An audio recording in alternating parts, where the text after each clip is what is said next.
We've been using the autofiling now for the past 5 months or so. We've managed to, with some fairly safe rules, drop our results by about a third. So I've got some results which you'll see on page, which you can see quite a dramatic jump. What I've done is I've went throughout the practice, and for a couple of days we said, right, what are your pre-filing and post-filing results?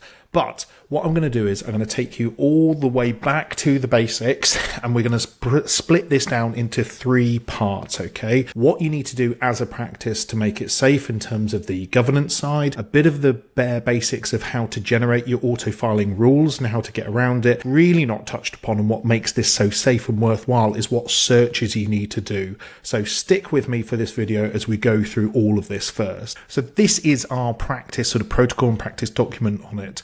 What we've done is that we've gone through a bit of an SBAR to sort of see what's going on, and we've got a little brief about rules to be logged. I think with that, as any new system, we need to put an instance log. So we've got one that I need to sort of resolve where we agreed not to have fit activated, even though you can do it, and it was still running, and just to make sure no patients were missed or captured. What we've done here as well at the bottom of the screen is that we've got agreed rules, and sort of like, and we're going to document the dates that they're discussed as well. Regardless, we've got these dual documented, so I've got it in practice meetings as well, that where we've discussed and agreed all of these results. Okay, so you can see here, what we're going to do is we're going to go through these and break them down a bit. We've got the simple rules, which are really easy to generate, and then the more complex rules. Okay, so going through these, we've got rules that we've agreed, rules that we've rejected. So we've talked about fit, also chest x-ray. I managed to be able to, that we could also file a completely normal chest x-ray, and then pending rules discussion. So this gives you just a bit of a flavour and a bit of an idea of what's going on from that way. Let's go through the actual what the rules are themselves. Before we go into it, you need to know the anatomy of your test result.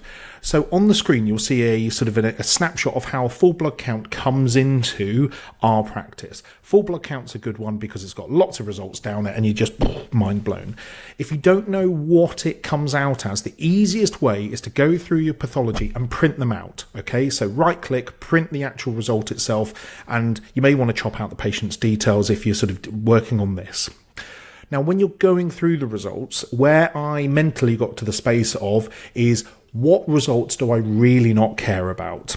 And then that's it. And pose that question to your practice, okay? Because you can say to whoever's filing the results of like, what results do you honestly not care about seeing, and in what situations? Because that can then help you build up what rules you are, and also what searches you've got as well, okay? The reason why you need a practice discussion, not only to see what rules you're happy with, is that it may change the way that certain clinicians work. Do they wait on the results to respond to an action, for example, because it may trigger them to do something else, for example, use scheduled tasks or some other method of capturing these patients that you're worried about. So talk through it.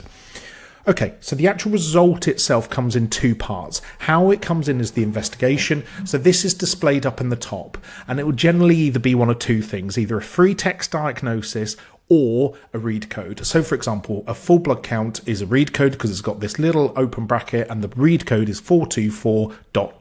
Fine. Okay. It may vary where you are in the country. I think given the Arden's rules, it may be exactly the same. Now, what's interesting is how it actually physically comes into it.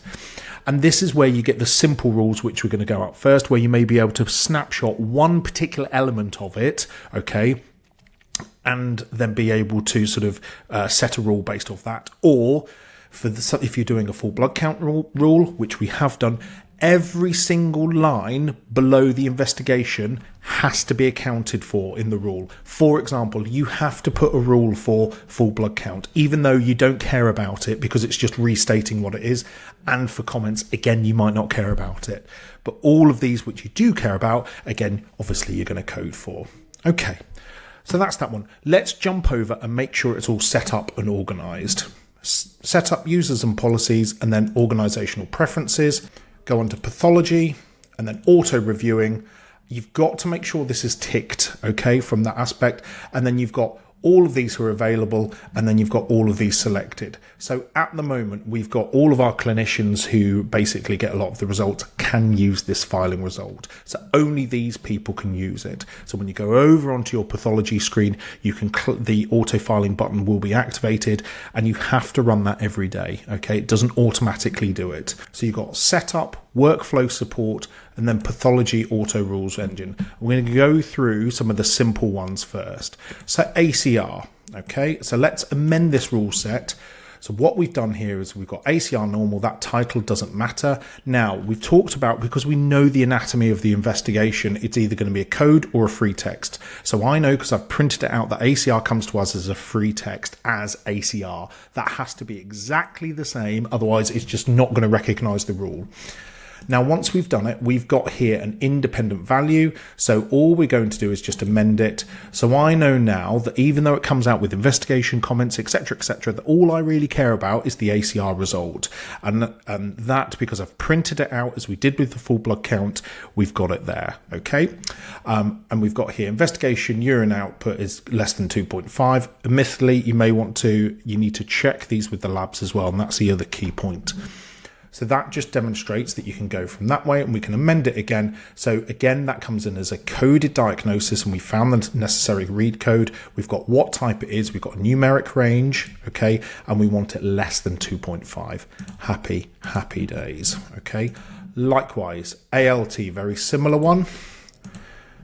We've got ALT normal, and I've just put a little abbreviation of which local hospital it's come in. So think about if you go to 2 different trusts, it comes in as free code, as a read coded, so as the ALT effectively, so that marries up. And then what we've done here is that ALT normal, again, doesn't matter about that. Result report from one of these applies because we're just looking for a single figure, okay?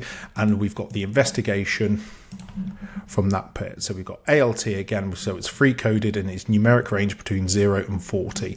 And this yellow box basically says make sure that you check with your local labs as well.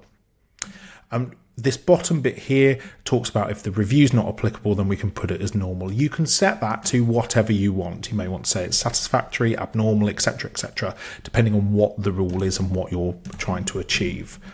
Okay. So let's have a look at another one just to sort of, so we've rehammered it home. So again, B12, what we've done here is that we've actually set limits, okay, and we've set a lower and an upper limit. So we've got B12 as the title. It comes in as a read code as serum B12. And if we amend the rule set, we know that we're looking for one of the following applies. And that's the specific result investigation about 180 to 914, because we sort of kept it tight. And so we wanted to review if they're excessively high. Now, again, you could argue whether you do something different or whether you do, you're comfortable and happy with that. So they are an example of some of the simple rules. Now, I'm going to cover a lot, okay? What I've done is, if you haven't got time to watch this video, is that I've got a manual that I'm going to leave a link to below. There is a small charge to it. I would like to say it's for me that I can run this channel and sort of keep pumping out videos, but actually it's the 80th year of Thomas and Friends. I want to buy a train. So hashtag buy Dave a train. Okay. So the next part is, before we go into anything serious or sort of more serious ones, is that we need to add some searches. And this is where it gets really, really good and really exciting. What I'd recommend is that you need to be comfortable doing several search types. One, in terms of read codes, okay, and being able to identify certain read code diagnoses, because that can be really useful. 2, medications, because again, things like HbA1c, if they're on diabetic medications, you might want to say like, nope, not happy with that. Okay. Combination of them, okay, so that you're comfortable combining all of these search results together, and also some demographics, so that you're happy to code what, or to identify what sex they are, or sex that they're coded as, and also age ranges, because a lot of the blood results will demonstrate off that, and I'll quickly show you over what we've got here. Just remember, with searches, they need to be ran on a regular basis. They do not automatically update, and that was one bit that was like, hang on a second, we need to be happy with that. So if we go on reporting, clinical reporting, and I've set up a separate folder in ours, apart from, because I'm the diabetic lead, the diabetic ones sit differently. So I've got pathology auto review rules, and I've broken it down into certain ones. So I've got diabetes ones here, so patient coded diabetic 1, 2, and gestational diabetes. So these are our read-coded ones. Okay, so amended ones. So if we amend it, just so I can show you behind the scenes. Okay, and then if you scroll down, you've got clinical, coded entries, and then codes, and just add in all the ones that sort of make sense. So I've trawled through any diabetic ones that I'm either mildly concerned about, and if it is included in there, that's it. It gets gone from that way. And I keep my searches very simple because I'm a simple soul and I don't want to miss anything. Now, and I've got here patient on diabetic medications or sensor. So if they're prescribed a Freestyle Libre, from that way. So what we've done here is, if you go on, I've just amended this one. So this is all under clinical again, medication and exact drugs, and just go through and you just add in all of these medications, and you can search for them, and all you do is, once you've found them on that list, is just hit the arrow and it adds it to this. So as you can see here, I've got a load of any metformin, any, insulin, etc., just anything like that, just to sort of be like, right, okay, so we've got those coded on there. Okay, so what that does then is hopefully sort of adds bits and pieces onto there just to make sure that they are safe and happy. Now this is a safety bit, because even looking at that I need to add in Manjaro, just to make sure that they're not accidentally done, but again, it's a safety bit. So actually I've done the medication, but the combined searches that I use the HbA1c off, I use if they're coded diabetic as well. So let's look at this. This is a amended one. So if you go right at the bottom, report join 2 or more reports. Okay, so for this one, I'm looking at patients aren't diabetic or on medications and they fall outside of this, so use that part of the Venn diagram, then basically I'm happy with them and can get rid of them from that way. Okay, so hope that makes sense from that one. I'll show you on a slightly different example. This one I'm really pleased with. Okay, so this is on lipid lowering medication, because this makes it so if they're on medication, they're on any form of statin, rosuvastatin, empagliflozin, inclisiran, and then on HDL is less than 2.5. Yes, check the rules locally. I know they're tweaking at the moment. I think they've jumped up a little bit to 2.6, but regardless of it 2.5, even better, I'll keep it at that. And then from that way, okay? So that when we go, let's go back to so I'll show you with the rule what that looks like. Again, safety, male, female, and then I've got age stratifications. Okay, so let's look at the age ones. You can go on demographics, age, and then put between ages 60 and, current age between blah, blah, blah, and then sorted from that way. Likewise, male and female, amend, sex, female, done.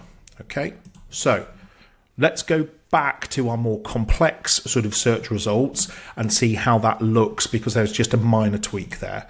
So we're going to go on setup, workflow support, pathology autofiling, and then what we're going to look at is, let's do initially the other ones there. So the HbA1c, for example.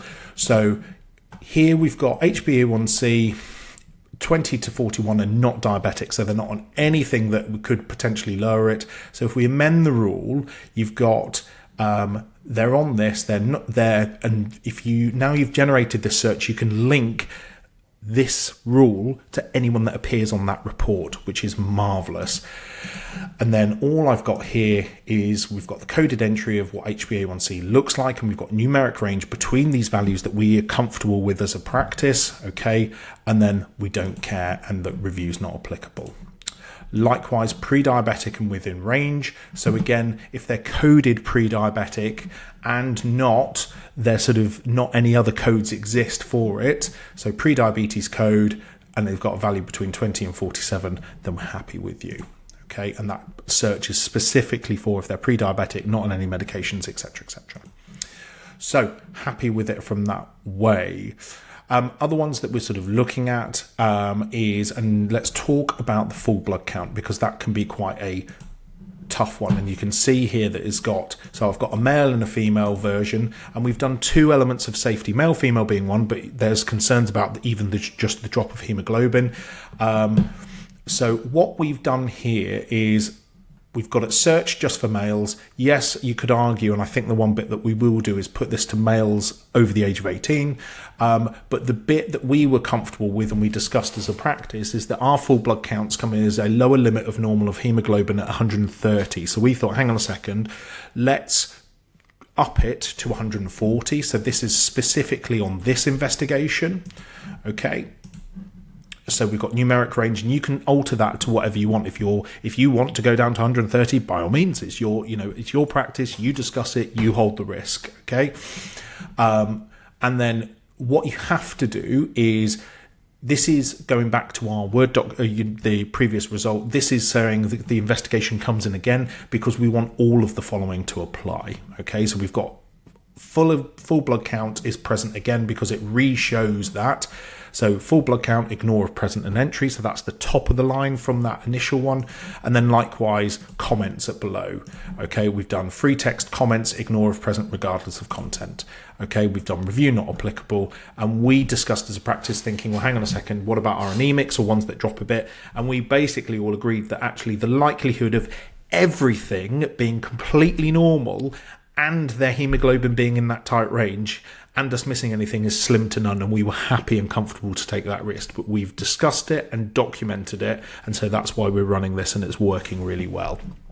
Now, I said about the lipid ones, that's been really useful, okay, is that effectively it's a simple one, free text. That's how the lipid result comes in. And then what we've done here is that if they're on a lipid lowering agent, and the results will say if one of the following applies, but that's the key bit, that we trigger it off the search and it only looks for the non-HDL.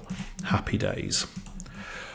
Things, and again, you can see sort of going down the list, the other ones that we've tweaked in terms of safety is ferritin, is that we've got what's called, I've got here, ferritin range tight between 75 and 250. So let's rattle through the other ones just so that you're comfortable with what we've done and how we've done it.